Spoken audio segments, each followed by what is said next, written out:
ایک باپ نے اتنی بڑی دولت کمائی اور اس کا بیٹا بے دریغ اڑاتا تھا۔ کبھی خود کمائے نہیں تھے، بس باپ کے پیسوں پر عیش کرتا تھا۔ باپ نے بڑا سمجھایا لیکن وہ نہیں سمجھا۔ ایک دن اس کے باپ کے ذہن میں ایک بات آئی۔ کہنے لگا، بیٹا میں کنگال ہو گیا ہوں، اچانک حالات خراب ہو گئے ہیں، مجھے ایک آنا چاہیے تھا۔ اس نے کہا، ابا کوئی مسئلہ ہی نہیں، ایک آنے کی ہی تو بات ہے، اپنے دوستوں میں سے کسی سے بھی لے آؤں گا۔ لڑکا گیا اور اپنے ایک دوست سے ایک آنا لے کر آیا، باپ کو دیا، اس نے اپنے گھر کے کنویں میں ڈال دیا۔ اگلی صبح پھر کہا، بیٹا ایک آنے کی ضرورت ہے۔ اس نے کہا، مل جائے گا، بہت سے مالدار دوست ہیں۔ وہ ان سے ایک آنا لے آیا اور لا کر باپ کو دیا۔ باپ نے پھر کنویں میں پھینک دیا۔ اگلے دن پھر ایسا ہی ہوا، 2-4 دن ایسا ہی ہوا تو یار اب ختم ہو گئے۔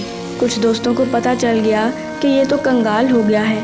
آہستہ آہستہ دوستیاں ختم ہو گئیں، لیکن باپ روز ایک آنا مانگنے لگا۔ اب بیٹا باپ کو منع نہیں کر سکتا تھا، کیونکہ بیٹے نے باپ کی دولت پر خوب عیاشی کی تھی۔ اب وہ دوستوں سے ایک آنا مانگنے جاتا تو وہ تو دروازے سے ہی منع کر دیتے۔ پھر جب دوستوں سے آنا ملنے کی امید ختم ہو گئی تو بازار گیا، محنت کی، ہاتھوں پر چھالے پڑ گئے اور ایک آنا کمایا، لا کر باپ کو دیا۔ باپ نے پھر اسے کنویں میں پھینک دیا تو وہ لڑکا تڑپ اٹھا اور کہنے لگا، باجی یہ کیا طریقہ ہوا؟